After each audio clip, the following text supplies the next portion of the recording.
Hello friends, and welcome back to another virtual story time with Miss Liz. And Waffles, there she is. So today I picked a really special book which is about telling stories. Everybody has a story to tell, and stories are powerful. When we share stories with each other, we help people understand us better, and we can understand others better. And when we use our stories for good, we can change the world. So today we are going to be reading Bear Has a Story to Tell by Philip C. Stead, illustrated by Erin E. Stead from Macmillan Publishers. Let's give it a read. Bear Has a Story to Tell by Philip C. Stead, illustrated by Erin E. Stead. It was almost winter, and Bear was getting sleepy. Oh, you see him rubbing his face. He's saying, "Oh, I could use a nice nap." But first, Bear had a story to tell.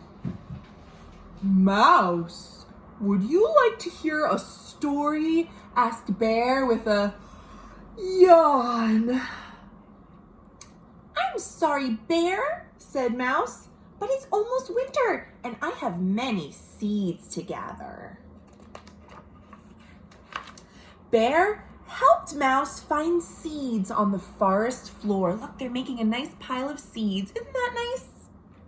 When they'd finished, Mouse said, "See you soon," and tunneled underground to wait for spring. "Bye-bye, Mouse." See, Bear was waving goodbye to his friend.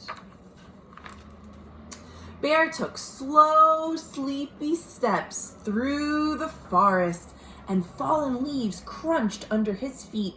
Crunch, crunch, crunch. "Hello, Duck," said Bear, sitting down to rest his tired legs.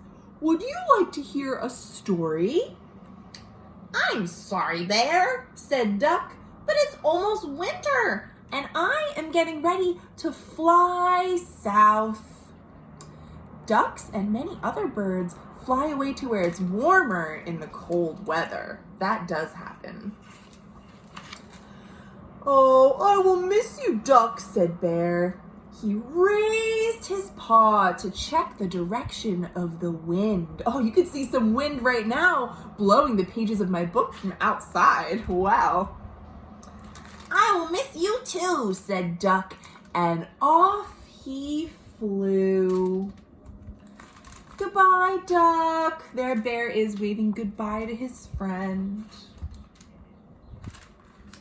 The sun was heavy and hung low in the sky. Bear's eyelids were getting heavy. He counted colors to stay awake. 3 pink clouds, 2 red leaves, 1 green. Ribbit, ribbit. "Oh, Frog, hello," said Bear. "Would you like to hear a story?" "I'm sorry, Bear," said Frog, "but it's almost winter, and I have to find a warm place to sleep." Bear dug a frog-sized hole between 2 evergreen trees. Then he tucked Frog in under a blanket of leaves and pine needles. "Thank you, Bear," said Frog. "I'll see you in the spring." Bear said, "Goodbye, Frog." Bear leaned against an old oak tree. He stretched and he yawned and he scratched at his belly and he thought, "I wonder if Mole is awake." We have to turn the book, see, to get deep down into the ground. "Mole, are you there, Mole?" asked Bear. "Do you see Mole?" "Look, Mole is down in the tunnel." Mole was already asleep.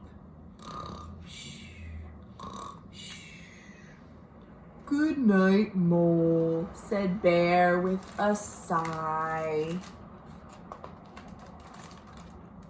The first winter snowflakes began to fall. Wow.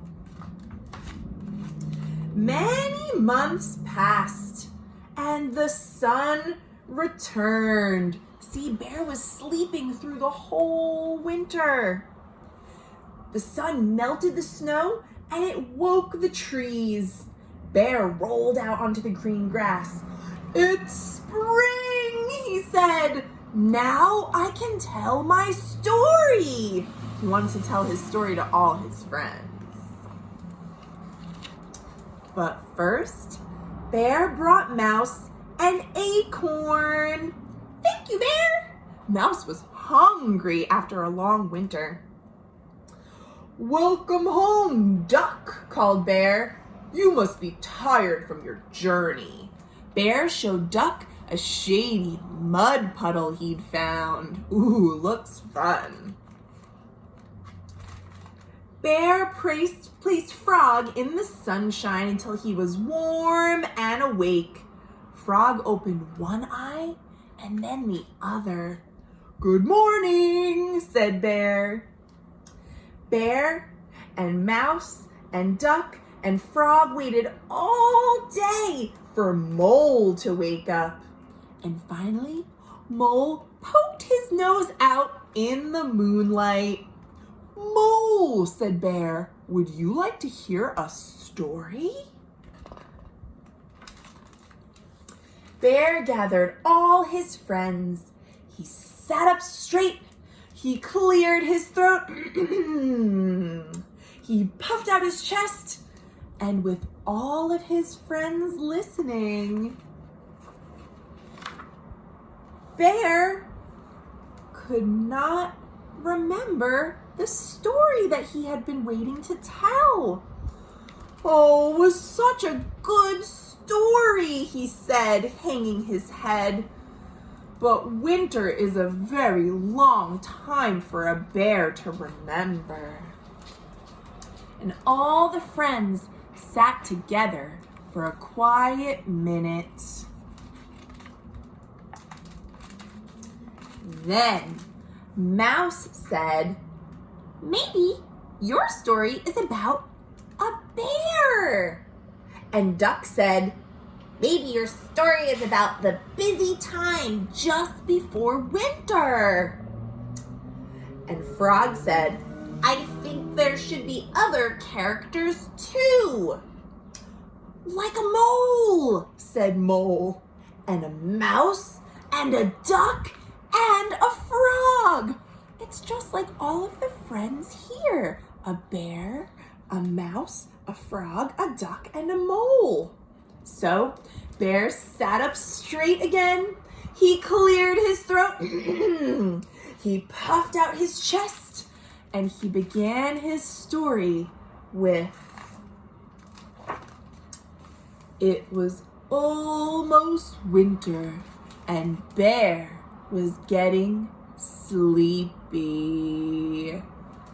Hey, wasn't that just like the first page of the book when they said, "Oh, it was almost winter, and Bear was getting sleepy"? He was telling his very own story. Wow, I love that ending, how all the friends helped each other to tell the story. And I think that's something we can all learn from. There's not just one story to tell, we all have stories to tell. And when we combine our stories together, well, that is a very beautiful thing. Thank you, friends, for joining me for yet another virtual story time, and I will see you tomorrow for some more great books. Thanks for watching.